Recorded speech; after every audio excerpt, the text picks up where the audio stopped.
ઓમ શ્રી ગણેશાય નમઃ. જય શ્રી કૃષ્ણ મિત્રો. પરમા એકાદશીની કથા. પૂર્ણ પુરુષોત્તમ ભગવાનની જય.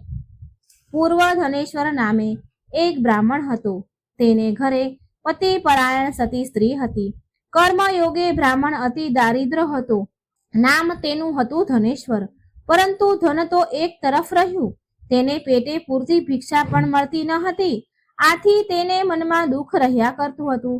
પરંતુ તેની પત્ની અતિ ધીરજવાન હતી અને સમજુ નારી હતી. જ્યારે ને ત્યારે પોતાના પતિને આશ્વાસન આપતી સમજાતી કે જે કંઈ ધનેશ્વર લાવે તેનાથી તે ચલાવી લેતી. આ ઉપરાંત આંગણે આવેલા અભ્યાગતને મીઠો આવકાર આપતી. જે મળે તે ભક્તિભાવથી આદરથી જમાડતી.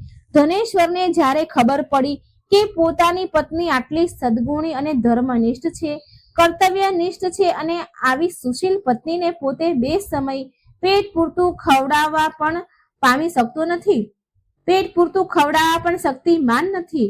બ્રાહ્મણને ખૂબ લાગી આવ્યું. આંખમાં આંસુ આવી ગયા. વિચારે છે કે આટલું દુઃખ પડવા છતાંય તે મોઢેથી એક શબ્દ ઉચ્ચારતી નથી અને સદાય હસતી રહે છે અને ઉપરથી તેને આશ્વાસન આપી ધીરજ રાખવા કહે છે. પરંતુ હવે એને મારે સુખી જ કરવી જ છે, માટે મારે ધન પ્રાપ્ત કરવું છે. આમ વિચારી ધનેશ્વર પરદેશ ધન કમાવા જવા તૈયાર થયો. આ જોઈને તેની પત્ની કહે છે કે નાથ, કર્મને આધીન આ દુઃખ અને દારિદ્ર આપણને પીડી રહ્યું છે. જ્યાં સુધી એક કર્મ પૂરેપૂરું ફળ આપી નહીં રહે ત્યાં સુધી આપનું દુઃખ દૂર થશે નહીં. વળી તમે પરદેશ જાઓ છો ત્યારે ત્યાં પણ એ કર્મ તમને ફાવવા નહીં દે. માટે ભગવાન ઉપર શ્રદ્ધા અને વિશ્વાસ રાખી કર્મના ફળને હસ્તે મુખે પ્રભુ ભજન કરતા કરતા ભોગવી લો. મારી માટે પરદેશ વેઠવાની કોઈ જરૂર નથી. વળી ગામને મોઢે ગરણું બંધાય નહીં. પતિ વગરની એકલી સ્ત્રી માટે કેટલાય સંકટો આવી પડે. માટે પરદેશ જવાનું માંડી વાળું. પ્રભુએ જે કાંઈ લુખ્ખો સુખ્ખો રોટલો આપ્યો છે તે હસ્તે મુખે આનંદપૂર્વક ખાઈ લેશું અને હવે તમારે આ ઉંમરે ક્યાંય જવું નથી. પતિની વાત સાંભળી ધનેશ્વરે જવાનું બંધ રાખ્યું અને વિચાર્યું કે ઠીક છે, ભગવાન જેમ રાખશે તેમ રહીશું. આમ દિવસો પસાર થયા. એક દિવસની વાત છે. ધનેશ્વર અને તેની પત્ની બેઠા છે. તેવામાં એક મહાત્માજી આંગણે આવી ઉભા રહ્યા. બ્રાહ્મણ અને બ્રાહ્મણી દોડી આવ્યા છે. મહાત્માજીને પ્રણામ કરી મીઠો આવકાર આપ્યો. બેસવા આસન આપ્યું. ઘરમાં કાંઈ સગવડ ન હતી. ઘરમાં જે સગવડ હતી તે હાજર કરી મહાત્માજીને ભોજન કરાવ્યું છે.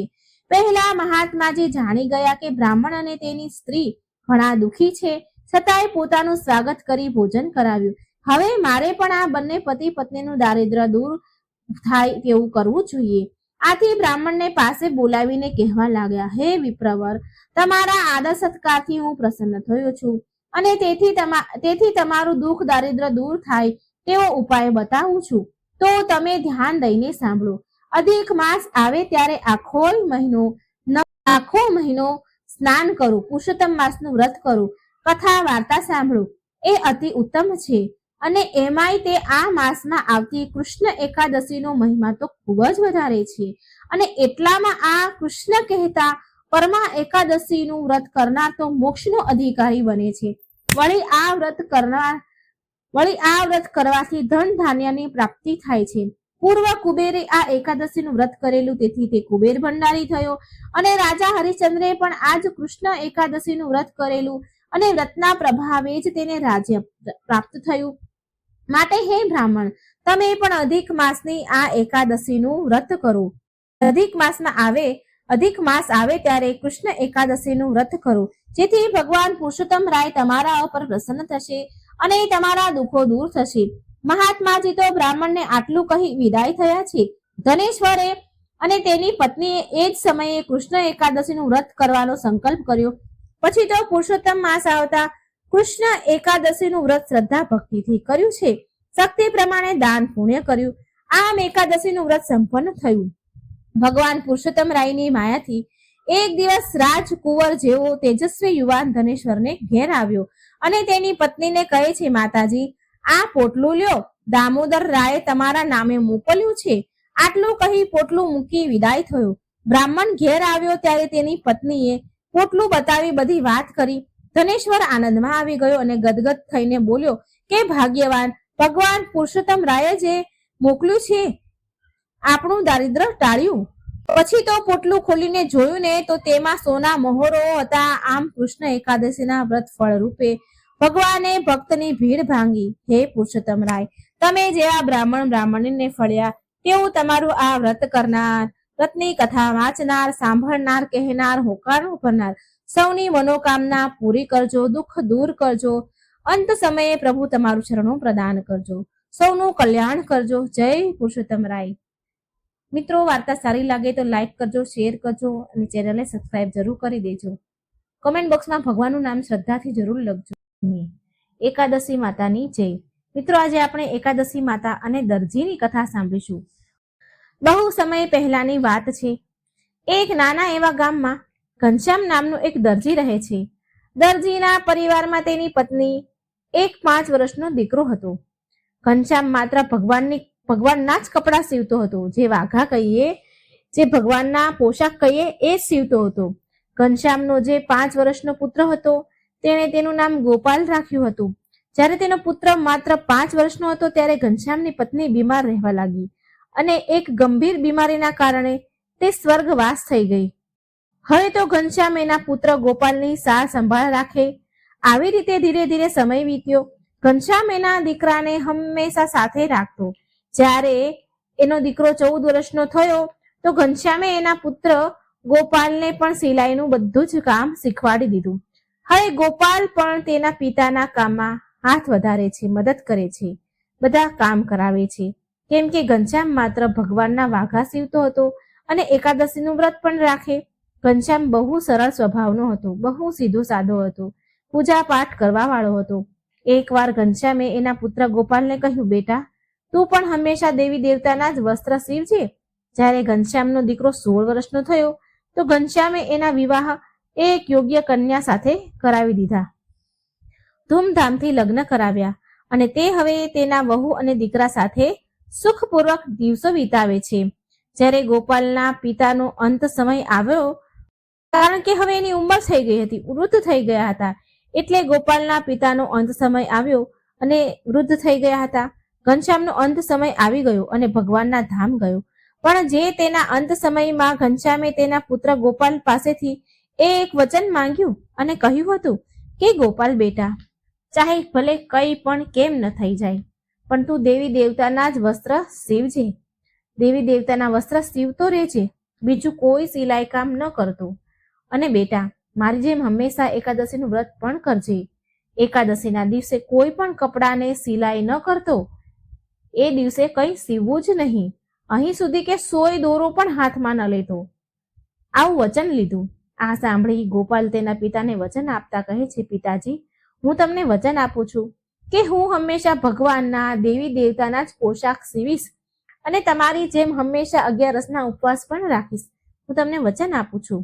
અને એકાદશીના દિવસે સિલાઈ તો શું, 100 દોરો પણ હાથમાં નહીં લઉં. આટલું સાંભળી ઘનશ્યામ સ્વર્ગવાસ થયો. હવે ગોપાલ તો એના વચનનો પાક્કો નીકળ્યો. ગોપાલે એના પિતાનું વચન બરાબર નિભાવે છે. ગોપાલ દરેક એકાદશીના ઉપવાસ કરે છે. એકાદશીના દિવસે ફરાહાર કરે, ગાયના દૂધમાં તુલસી પત્ર નાખીને દૂધ પીતા. તે એક જ સમય દૂધ અને તુલસી પત્ર લે, પછી એ એકાદશીનું વ્રત ખોલે. ગોપાલની પત્ની હતી, એ પણ બહુ સંસ્કારી હતી. એ પણ એના પતિ સાથે એકાદશીના ઉપવાસ કરતી અને ગામમાં જઈને ગાયનું દૂધ લાવતી હતી, જેનાથી એનો પતિ વ્રતના પારણા કરી લેતો. હવે એક એકાદશી એવું થયું કે એકાદશીનું વ્રત હતું. ગોપાલ અને ગોપાલની પત્ની ગામમાં ઘણી ફરી, પણ ક્યાંય તેને ગાયનું દૂધ ન મળ્યું. હવે ગોપાલ અને તેની પત્ની, તેનું નામ તુલસી હતું, ગોપાલની પત્નીનું નામ પણ તુલસી હતું. બંનેને એકાદશીનો ઉપવાસ હતો. તો દૂધ ન મળવાના કારણે બંને એકાદશી માતાને હાથ જોડીને શરણામૃત પીધું અને ઉપવાસ ખોલી લીધો. ગોપાલ 11 માતાનો પાક્કો ભક્ત હતો અને ગોપાલની પત્ની પણ પતિવ્રતા સ્ત્રી હતી. 11ના દિવસે ગોપાલ અને તેની પત્ની સિલાઈનું કામ કરતા ન હતા. એ દિવસે ગોપાલ અને તેની પત્ની સવારથી સાંજ સુધી ભગવાનની સેવા, પૂજા, ભક્તિ, કીર્તનમાં વિતાવતા હતા. આમ તેનો સમય વીતતો ગયો. બંને પતિ પત્ની એના જીવનમાં બહુ ખુશ હતા અને તેનું કામ પણ સારી રીતે ચાલતું હતું, કેમ કે બંને પતિ પત્ની બહુ જ ધાર્મિક હતા. એટલે ગામના લોકો પણ એની બહુ ઇજ્જત, માન, સન્માન તેને આપતા હતા. ગોપાલ તેના પિતાનું દરજીનું કામ અપનાવી લીધું. ગોપાલે કોઈ પણ બીજા ન કપડાં સીવતો, માત્ર ભગવાનના પોશાક જ સીવતો અને એનાથી જ એનો ઘરનું ગુજરાન ચાલતું. હવે એક દિવસ 11 માતાએ ગોપાલની પરીક્ષા લેવાનું નક્કી કર્યું. 11 માતાએ એક દિવસ વૃદ્ધ ડોશીનું રૂપ લીધું. ગોપાલના ઘરે પહોંચી ગયા. એ દિવસે એકાદશીનો દિવસ હતો. 11 માતા બોલ્યા, બેટા, આજે મારે 11નો ઉપવાસ છે. હું આજે 11 માતા માટે નવા વસ્ત્ર, પોશાક સીવડાવવા આવી છું, જેથી હું એમને નવા વસ્ત્ર પહેરાવી શકું. શું તું મને આજે 11 માતાના કપડાં સીવી આપીશ? ગોપાલ બોલ્યો, માજી, આજે મારે પણ 11નો ઉપવાસ છે. હું 11ના ઉપવાસના દિવસે મશીન પર કપડાં નથી સીવતો. કપડાં તો શું માજી, હું આજે સોય દોરાને હાથ પણ નથી લગાવતો. સોયમાં દોરો પણ નથી પોરવતો. તમે એવું કરો માજી, કાલે આવજો. તો ડોશીમાં જે 11 માતા હતા એ દરજીને બોલ્યા, બેટા, તું કપડાં સીવવાના 4 ગણા પૈસા લઈ લેજે, પણ તું મને આજે જ નવા કપડાં સીવી આપ. પણ ગોપાલ તો ના કહે છે. ના પાડી અને 11 માતા તો વારંવાર કપડાં સીવવા માટે વિનંતી કરવા લાગ્યા, પણ ગોપાલ એની વાત માનતો જ નથી. એના વચનથી ડગ્યો જ નહીં. આવી રીતે 11 માતા ડોશીના રૂપમાં તે ત્યાંથી ચાલ્યા ગયા. થોડી વાર પછી જે 11 માતા જે ડોશીમાનું રૂપમાં હતા એ ફરીથી પાછા ગોપાલ પાસે આવ્યા. આ વખતે હવે 11 માતાના હાથમાં ઘરેણાની પોટલી હતી, કાપડની હતી. 11 માતાએ ગોપાલને ઘરેણાની પોટલી આપતા કહ્યું, બેટા, મારી પાસે આ ધન છે, બહુ ઘરેણા છે, આ બહુ બધું ધન લઈ લે, પણ મને 11 માતાના કપડાં આજે જ સીવી આપ. કેમ કે બેટા, મારે 11નું વ્રત છે અને મારે 11 માતાને નવા વસ્ત્ર પહેરાવા છે. આ જોયું ગોપાલ બોલ્યો, માજી, મારે ધનની કોઈ લાલચ નથી. માજી, હું તમને સત્ય વાત કહું છું. જુઓ ડોશીમાં, હું આજના દિવસે સિલાઈ નથી કરતો, કારણ કે મેં મારા સ્વર્ગવાસી પિતાને વચન આપ્યું હતું, માટે હું આજના દિવસે વસ્ત્ર નથી સીવતો. માજી, તમે કાલે આવજો. તમારે આજે કપડાં સીવડાવવા છે તો કોઈ બીજા દરજી પાસે ચાલ્યા જાઓ, પણ હું આજે કપડાં નહીં સીવી આપું. 11 માતા બોલ્યા ગોપાલને કે બેટા, કપડાં તો હું તારી પાસે જ સીવડાવીશ, કેમ કે તું જ ભગવાનના સારા કપડાં સીવે છે. આમ કહીને 11 માતાના રૂપમાં ડોશીમાં ત્યાંથી ચાલ્યા ગયા. એના પછી સાંજના સમયે ગોપાલ વ્રત ખોલવા બેઠો. ગોપાલની પત્ની ગોપાલને કહે છે, સ્વામી, આજે તો પૂરા ગામમાં મને ક્યાંય ગાયનું દૂધ ન મળ્યું. કેટલો ફરી પણ ક્યાંય દૂધ ન મળ્યું. હવે આપણે વ્રત કેવી રીતે ખોલીશું? તો ગોપાલ હસીને બોલ્યો, અરે ભાગ્યવાન, તું આટલા સમયથી મારી સાથે રહે છે તો તને ખબર નથી કે જ્યારે દૂધ ન મળ્યું, કંઈ વાંધો નહીં, જા તુલસી પત્ર અને શરણામૂઠ લઈ આવ, હું એનાથી જ મારું એકાદશીનું વ્રત ખોલીશ.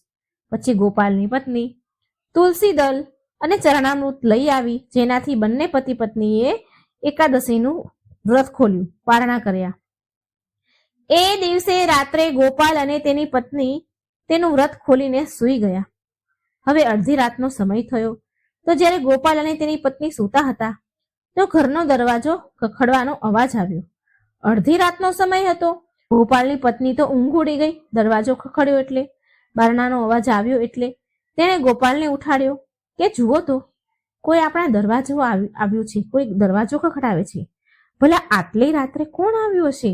ગોપાલ બોલ્યો, અરે તુલસી, તું સૂઈ જાને, હું જોઉં છું કોણ છે. પછી ગોપાલ તેનો ઘરનો દરવાજો ખોલે છે તો એ જ ડોશીમાં ત્યાં બેઠેલા દેખાયા. ડોશીમાં બોલ્યા, બેટા, હવે તો રાતના 12 વાગી ગયા છે, બીજો દિવસ શરૂ થઈ ગયો છે, શું હવે તું મને 11 માતાના વસ્ત્ર સીવી આપીશ? ગોપાલ ડોશીમાને જોઈને હસવા લાગ્યો અને બોલ્યો કે આવો માજી, લાગે છે કે તમે 11 માતાના પાક્કા ભક્ત છો. આવો માજી, મારા ઘરની અંદર આવો. પછી ગોપાલ બોલ્યો કે મને કપડું આપો અને કયા માપના વસ્ત્ર સીવવાના છે એ મને કહી દો. તમારા 11 માતાની મૂર્તિ કેટલી મોટી છે, કયા માપની છે, કયા માપથી હું એમના વસ્ત્ર સીવું. એટલામાં ગોપાલની મોટી દીકરી આંખો ચોળતી ચોળતી રૂમની બહાર આવી તો 11 માતા બોલ્યા, બેટા, જે આ તારી દીકરી છે ને એટલી જ મારી 11 માતાની મૂર્તિ છે. તો આના જ માપના કપડાં મને સીવી આપ. પછી ગોપાલે તેની દીકરીના માપના કપડાં સીવ્યા. ગોપાલ જુએ છે કે ડોસીમાં જે 11 માતા છે હજી પણ ત્યાં જ ઊભા છે. એટલે ગોપાલ બોલ્યો, ડોસીમાં, આમ ક્યાં સુધી ઊભા રહેશો? એમ કરો કે આપ ઘરે જતા રહો કે પછી અહીં બેસી જાઓ. 3 કલાક પછી તમે વસ્ત્ર લઈ જજો. તો ડોસીમાના રૂપમાં 11 માતા કહે છે, હું તો કપડાં લઈને જ ઘરે જઈશ. તો ગોપાલ બોલ્યો, ઠીક છે માજી, તમે પેલા પાટલા ઉપર બેસી જાઓ. ડોસીમાં ત્યાં એક પાટલો હતો, એના ઉપર બેસી ગયા. ગોપાલ હવે અડધી રાત્રે 11 માતાના કપડાં સીવે છે. ચણિયા ચોળી સીવી દીધી, ચણિયા ચોળી શણગારી, કાચ લગાવ્યા, લેસ લગાવી, ગોટા લગાવ્યા, બધું જ લગાવ્યું અને સારી રીતે ચણિયા ચોળી સીવી અને ઘડી કરી વાળી દીધી. ત્યાં સુધીમાં તો 4 વાગી ગયા હતા. ચણિયા ચોળી સીવીને ડોસીમા પાસે ગોપાલ આવ્યો. એ સમયે ડોસીમા આંખો બંધ કરીને બેઠા હતા. મિત્રો, શાસ્ત્રમાં વર્ણન છે કે વહેલી સવારે 4 વાગ્યાથી 5 વાગ્યા સુધીમાં અમૃતની વર્ષા થાય છે અને એ જ સમયે ડોસીમાના શરીરમાંથી એક તેજ પ્રકાશ નીકળી રહ્યો હતો. ડોસીમાના શરીરની કાંતિમય પ્રકાશ ચમકી રહ્યો હતો. ડોસીમાના શરીરમાંથી તેજ નીકળી રહ્યું હતું. એમાં એક અલગ અલગ આભા ચમકી રહી હતી. આ જોઈ ગોપાલ તો ચકિત રહી ગયો. ચૂપચાપ હાથ જોડીને ડોસીમા સામે બેસી ગયો અને એક નજરે તેને જોવા લાગ્યો. 4 થી 5 વાગ્યા સુધી આવું જ ચાલતું રહ્યું. 5 વાગ્યા પછી 11 માતા જે ડોસીમા બન્યા હતા એમણે એની આંખો ખોલી અને પૂછવા લાગ્યા કે અરે દરજી, તે મારા 11 માતાના ચણિયા ચોળી સીવી દીધા, કપડાં સીવી દીધા કે નહીં? તો ગોપાલ બોલ્યો, માજી, મેં તો તમારા 11 માતાના કપડાં તો સીવી દીધા છે, પણ મને એ તો કહો કે તમે કોણ છો, ક્યાંથી આવ્યા છો? મેં તમને પહેલા ક્યારેય આ ગામમાં નથી જોયા. ડોસીમા બોલ્યા કે બેટા, હું તો પાડોશના ગામથી આવ્યું છું. તો દરજી ગોપાલ કહે છે, ડોસીમા, પાડોશના બધા ગામના લોકોને હું સારી રીતે ઓળખું છું. તમે કોના ઘરેથી આવ્યા છો? તમારા પતિનું શું નામ છે? તમારા દીકરાનું શું નામ છે? એ તો કહો. 11 માતા હસીને બોલ્યા કે બેટા, હું તો તારી 11 માતા છું. હું તો તારી પરીક્ષા લેવા આવી હતી કે ક્યાંક તું ધનના લાલચમાં આવીને તારા પિતાને આપેલું વચન તો નહીં તોડી દે ને? તો ગોપાલ 11 માતાના ચરણોમાં પડી ગયો અને બોલ્યો, હે માં, મારાથી એવી શું ભૂલ થઈ ગઈ કે તમે મારી પરીક્ષા લેવા આવ્યા? તો 11 માતા બોલ્યા, પુત્ર, જે ભક્તને હું દર્શન આપવા માંગુ છું તો હું પહેલા એની પરીક્ષા લઉં છું. તું મારી પરીક્ષામાં સફળ થયો. માંગ, તને શું વરદાન જોઈએ છે? પણ પુત્ર, સમજી વિચારીને વરદાન માંગજે. ક્યાંક એવું ન માંગી લેતો કે તારે પછી પછતાવું પડે.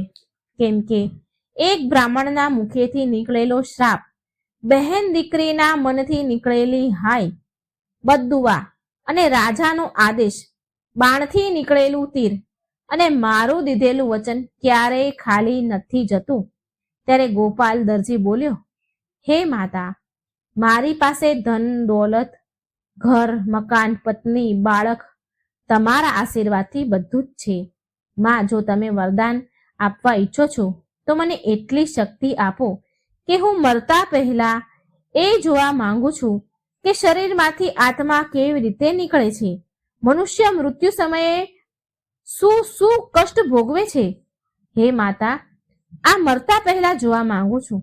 ત્યારે 11 માતાએ ગોપાલને વરદાન આપ્યું અને તથાસ્તુ કહ્યું અને કહ્યું કે આ વાત તું કોઈને પણ ન કહેતો. જો આ વાત તે કોઈને કહી તો તારા અત્યાર સુધીના 11 પુણ્ય છે એ બધા નષ્ટ પામશે. આમ કહીને 11 માતા અંતર્ધ્યાન થઈ ગયા. આમ ધીરે ધીરે સમય વીત્યો. એક દિવસની વાત છે. સવાર સવારમાં ગોપાલને કોઈના રડવાનો અવાજ આવ્યો. ચીસો પડવાનો, બૂમો પાડવાનો અવાજ આવ્યો. તો તેણે તેની પત્ની તુલસીને કહ્યું, અરે ભાગ્યવાન, બહાર જોઈને તો આવ, કોણ રડી રહ્યું છે? કોણ આટલી ચીસો પાડી રહ્યું છે? ગોપાલની પત્ની બહાર જોવા ગઈ તો બોલી કે જે આપણા પાડોશી હતા પ્યારેલાલ, તેના અંતિમ શ્વાસ ચાલી રહ્યા છે. પ્યારેલાલના છેલ્લા શ્વાસ ચાલી રહ્યા છે અને તેની વહુ, પત્ની, દીકરા રડી રહ્યા છે. ગોપાલ બોલ્યો, તો ચાલ આપણે પણ ત્યાં જઈએ, એ આપણા પાડોશી છે. બંને પતિ પત્ની પાડોશીના ઘરે ગયા. પલંગ પર પ્યારેલાલ છેલ્લા શ્વાસ લઈ રહ્યા હતા. તેના ઘરવાળા, આડોશી પાડોશી, ગામવાળા બધા જ ભેગા થઈને તેની પાસે બેઠા હતા. ગોપાલ અને તુલસી બંને ત્યાં જઈને બેસી ગયા કે એટલામાં પ્યારેલાલની દીકરી આવી અને તેના પિતા પાસે આવી. એટલામાં પ્યારેલાલના પ્રાણ પંખીડું ઉડી ગયા. માનો કે એના પ્રાણ તેની દીકરીમાં જ અટકેલા હતા. દીકરીને જોવા માટે જે તરસી રહ્યા હતા. દીકરીને જોતા જ એનો જીવ ચાલ્યો ગયો. એવામાં ગોપાલે જોયું કે મૃતકની આત્મા તેના શરીરમાંથી નીકળી રહી છે. થોડી ઉપર ઉઠી અને પાછી મૃતકના શરીરમાં પાછી આવી ગઈ છે. આત્મા ફરીથી બહાર આવી, ફરી શરીરમાં ચાલી ગઈ. આવું ઘણી બધી વાર થયું. આત્મા શરીરની બહાર જાય, પછી પાછી અંદર પ્રવેશે શરીરમાં. તો ગોપાલ દરજીએ આત્માને પૂછ્યું કે તું વારંવાર આ મૃતકના શરીરમાં કેમ જાય છે? તો આત્મા ગોપાલ દરજીને કહે છે કે આ મૃતક બહુ મોટો ધર્માત્મા પુરુષ હતા. હંમેશા દાન, ધર્મ, ઉપવાસ કરતા હતા. ક્યારેય તેના જીવનમાં એણે ખોટું કામ કર્યું નથી. ન કોઈ ચોરી, લૂંટફાટ કરી, ન કોઈની નિંદા કરી. હંમેશા બધાની મદદ કરતા હતા. આ જીવે ક્યારેય માંસ, મદિરા, શરાબનું સેવન નથી કર્યું. તેનું મન નહીં પણ તેનું તન પણ સાફ છે, પવિત્ર છે. માટે હું આના શરીરને છોડીને નથી જવા માંગતી. આ સાંભળી ગોપાલ દરજી જોર જોરથી રડવા લાગ્યો. એને જોઈને મૃતકના ઘરવાળા અને સંબંધીઓ બહુ આશ્ચર્ય પામ્યા કે આ દરજી આટલા જોર જોરથી કેમ રડી રહ્યો છે? મૃતકના સંબંધી ઘરવાળાએ ગોપાલને પૂછ્યું કે તમે કેમ રડી રહ્યા છો? અને મૃતકના દીકરાને બધા લોકો પૂછવા લાગ્યા કે અરે ભાઈ, આ કોણ છે જે આટલો બધો જોર જોરથી રડે છે? તો પ્યારેલાલના દીકરાએ કહ્યું, આ તો અમારા પાડોશી છે. અને ત્યાર પછી મૃતકનો દીકરો ગોપાલને પૂછે છે કે ભાઈ ગોપાલ, તું આટલા જોર જોરથી કેમ રડી રહ્યો છે? શું મારા પિતાએ તારી પાસેથી પૈસા ઉધાર લીધા છે? શું કારણ છે કે તું આટલું બધું રડી રહ્યો છે? બતાવ ભાઈ, બતાવ. મારા પિતા 100 વર્ષની ઉંમર જીવીને ગયા છે. બધાએ દરજી ગોપાલના રડવાનું કારણ વારંવાર પૂછ્યું, પણ ગોપાલે કોઈને કંઈ કહ્યું નહીં. એટલામાં ધર્મ રાજા આવ્યા અને મૃતકના શરીરમાંથી આત્માને ખેંચીને પરલોક લઈ ગયા. ધર્મરાજાને આત્મા માત્ર ગોપાલને જ દેખાતા હતા, કેમ કે 11 માતાએ ગોપાલ દરજીને વરદાન આપ્યું હતું. એ જ વરદાનના કારણે જ ગોપાલ આ બધું જોઈ રહ્યો હતો, પણ તેના રડવાનું કારણ કોઈને કહ્યું નહીં. આમ મૃતકની ક્રિયા વિધિ પૂરી થઈ. ધીરે ધીરે સમય ગયો. પછી 6 મહિના પછી એક દિવસ ગોપાલના સસરા, ગોપાલની પત્ની, તુલસીના પિતા એ પણ સ્વર્ગવાસ થયા. હવે ગોપાલ તેના પત્ની અને બાળકોને લઈને તેના પિયરમાં જાય છે. એના પિતાના અંતિમ શ્વાસ ચાલી રહ્યા હતા, એટલે ગોપાલ તેની પત્નીને બાળકને લઈને તેની સાસરે જાય છે, પત્નીના પિયરે જાય છે. હવે ગોપાલના સાળા અને તેની પત્નીઓ વાત કરી રહ્યા હતા કે ડોસો તો બહુ પાપી હતો, બહુ દુષ્ટ હતા. કેટલાય વર્ષોથી ખાટલામાં પડ્યા હતા. અમે બધા તો સેવા કરી કરીને થાકી ગયા. સારું થયું એ પાપી ડોસો મરી ગયો. હવે ગોપાલની પત્ની જે એના પિતાના ગળે મળી અને ઘણી રડી, કેમ કે એ તો દીકરી હતી અને પિતાના મૃત્યુનું દુઃખ એક દીકરીને સૌથી વધારે હોય છે. કેમ કે વહુ અને દીકરા સેવા કરવાના કારણે તેના પિતાથી ત્રાસી ગયા હતા, પણ એક દીકરી માટે તેના પિતા બધું જ સર્વસ્વ હોય છે. હવે ગોપાલની પત્ની તુલસી એના પિતાને બાથ ભરી ભરીને જોર જોરથી રડવા લાગી. ત્યારે તુલસીના પિતાના શરીરમાંથી આત્મા બહાર નીકળી અને એકવારમાં જ ધર્મરાજા સાથે પરલોક જવા લાગી. ત્યારે ગોપાલે તેના સસરાની આત્માને પૂછ્યું કે તમે એક જ વારમાં પરલોક જવા તૈયાર થઈ ગયા, કેમ? ત્યારે એની આત્મા ગોપાલને કહે છે કે જુઓ, આ વ્યક્તિ બહુ પાપી અને દુષ્ટ હતા. તેણે ક્યારેય કોઈ વ્રત ઉપવાસ નથી કર્યા, ન કોઈ દાન ધર્મ કર્યા, ન કોઈ પુણ્યનું કાર્ય કર્યું. હંમેશા ખોટું બોલ્યા, ચોરી કરવી, નિંદામાં જ લાગેલા રહેવું, આ બધા એના કામ હતા. હંમેશા મદિરા પાનનું સેવન કરતા, માંસ ખાતા, દારૂ સિગરેટ પણ પીતા, અને તેનું મન જ નહીં પણ તેનું તન પણ અપવિત્ર છે. માટે હું આના શરીરને છોડીને બીજા શરીરમાં જવા માંગુ છું. આ સાંભળી ગોપાલ જોર જોરથી હસવા લાગ્યો. હવે ગોપાલને હસતા જોઈને ત્યાં આવેલા બધાને આશ્ચર્ય થયું. ગોપાલની પત્ની તુલસી તેના પતિની પાસે આવી અને તેના પતિને પૂછવા લાગી, સાંભળો છો, અહીં મારા પિતાનું મૃત્યુ થયું છે અને તમે જોર જોરથી હસી રહ્યા છો. તમને શું થઈ ગયું છે? જ્યારે પાડોશીના પિતા મર્યા હતા, પેલા પ્યારેલાલ, ત્યારે તો તમને બહુ બોકાસા પાડી પાડીને રડી રહ્યા હતા, જેમ કે તમારા કોઈ સગા મરી ગયા હોય. અને આજે મારા પિતાનું મૃત્યુ થયું છે તો તમે ખડખડાટ હસી રહ્યા છો. આજે તમારે મને કહેવું જ પડશે, શું વાત છે, શું કારણ છે આમ કરવાનું? તો ગોપાલ બોલ્યો, સમય આવશે એટલે હું તને બધી જ વાત કરીશ. તુલસી બોલી કે ના, પહેલા મને કહો કે મારા પિતા શું તમારા દુશ્મન હતા? રડવાની જગ્યાએ હસી રહ્યા છો. શું મારા પિતા તમારા દુશ્મન હતા જે તમે એના મૃત્યુ પર રડવાની જગ્યાએ હસી રહ્યા છો? ગોપાલ બોલ્યો, અરે તુલસી, એવી કોઈ વાત નથી. અત્યારે અંતિમ સંસ્કારની તૈયારી ચાલી રહી છે. આ બધું પૂરું થવા દે, પછી હું તને કહીશ. હવે અંતિમ સંસ્કારની તૈયારીઓ પૂરી થઈ અને તેના અંતિમ સંસ્કાર થઈ ગયા ગોપાલના સસરાના. એટલે તુલસી ફરી ગોપાલ પાસે આવી અને પૂછવા લાગી કે મને હવે કહો, તમે મારા પિતાના મૃત્યુ પર કેમ હસ્યા? તો ગોપાલ તેની પત્ની તુલસીને કહે છે કે અરે તુલસી, હજી 12 દિવસ બાકી છે, ઘરમાં બહુ મહેમાન છે, 12 દિવસનો શોક ચાલશે, પછી બધી વાત કરીશું.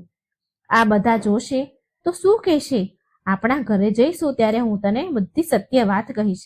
હવે તો તુલસી 12 દિવસ વીતવાની વાટ જોવા લાગી. પછી ધીરે ધીરે 12 દિવસ પૂરા થયા. ગોપાલ તેના બાળકોને તુલસીને લઈને તેના ઘરે આવ્યો. ઘરે આવવાની સાથે તુલસી બોલી, હવે મને કહો, જો આજે તમે મને વાત ન કરી તો મારું મરેલું મોઢું જોઈશો. હવે તો ગોપાલ વિચારે છે, જો મારી પત્ની મરી ગઈ તો મારા બાળકનું શું થશે? ગોપાલ સારી રીતે જાણતો હતો કે સ્ત્રી હઠ કેવી હોય છે, માટે તેણે વિચાર્યું, મારી પત્નીને સત્ય કહી દઉં. ગોપાલ તુલસીને એની પાસે બોલાવે છે અને પાસે બેસાડીને 11 માતાના વરદાનની બધી વાત કહે છે. પાડોશી પ્યારેલાલના મરવા પર રડવાનું, તેના પિતાના મૃત્યુ પર હસવાનું કારણ શું હતું એ બધું જ ગોપાલ એની પત્નીને કહે છે. એ વાત કહે છે અને પછી વાત પૂરી થતા જ ગોપાલ બેભાન થઈને જમીન પર પડી ગયો. આ જોઈ તુલસી જોર જોરથી રડવા લાગી અને બોલી, હે 11 માતા, મને માફ કરી દો, મારા પતિને જીવતા કરો. જો મારા પતિને એના 11ના વ્રતનું ફળ નહીં મળે તો એ તો જીવતા જ મરી જશે. હે 11 માતા, જો મારા પતિને કંઈ થઈ જશે ને તો હું પણ મારા બાળકો સાથે કૂવામાં પડીને મારો જીવ આપી દઈશ. ત્યારે એટલામાં ત્યાં આકાશવાણી થઈ. 11 માતા બોલ્યા, પુત્રી, તારો પતિ જીવતો છે, સાથે એના 11ના વ્રતના ફળ પણ અમર છે, એ ક્યારેય નષ્ટ ન થઈ શકે. હું તો એની પરીક્ષા લઈ રહી હતી કે 11ના વ્રતના ફળ નષ્ટ થવાની વાત સાંભળીને એ વરદાનના રહસ્યને છુપાવે કે પછી બતાવે. આ રહસ્યને ક્યાં સુધી છુપાવી શકે છે? પણ આ તો એક સાચા હૃદયનો વ્યક્તિ છે.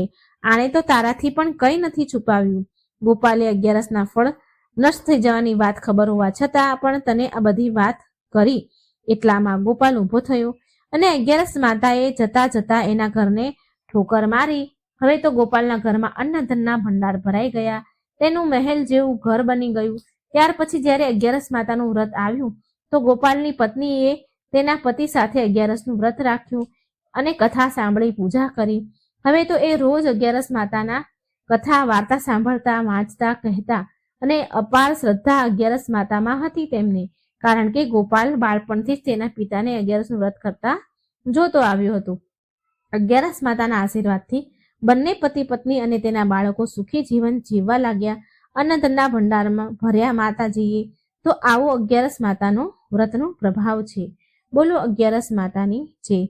મિત્રો, જો તમને આ વાર્તા પસંદ આવી હોય તો વિડીયો લાઈક કરજો, શેર કરજો અને ચેનલને સબસ્ક્રાઈબ જરૂર કરી દેજો. જય શ્રી હરિ વિષ્ણુ, જય મા લક્ષ્મી, જય 11 માતા. જય શ્રી કૃષ્ણ. રાધે રાધે.